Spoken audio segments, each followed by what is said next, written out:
Así poderían ser as plantacións ecolóxicas do futuro evitar pesticidade complementando o uso de animais, neste caso ovellas, que discriminan ervas con desbrozadoras mecánicas teledirixidas. Estas imaxes corresponden ao ensaio de demostración que hoxe fixo o CSIC en Quiroga, en Lugo.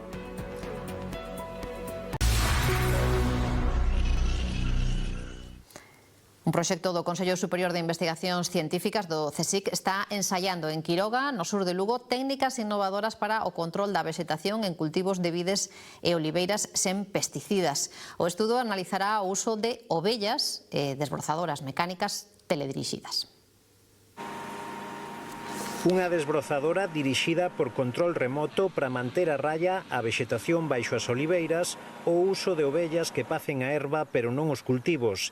É o que está ensaiando un proxecto do CSIC nesta parcela de Quiroga, en Lugo.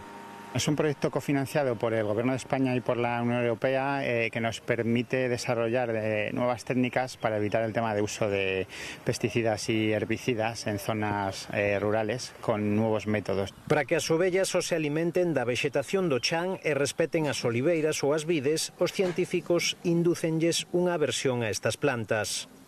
Se les da a comer unas hojas, una cantidad determinada de hojas de la especie cultivada que se quiere, digamos, proteger, y a continuación se les da un preparado a base de cloruro de litio.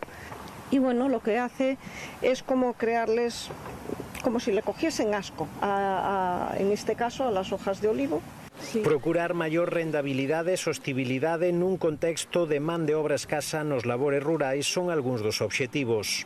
Bueno, temos un problema grande, ademais de xa incluso de personal, non, para traballar no rural, non. Entonces, bueno, isto pode ser unha maneira de solucionar certas parcelas que poden quedar, bueno, cerradas e que se poden atender con ganado e que, bueno, incluso podrían, pois, digamos, diversificar o proxecto e ter algo máis de actividade en torno ao tema da leite, non, e os produtos que poderamos sacar das ovellas.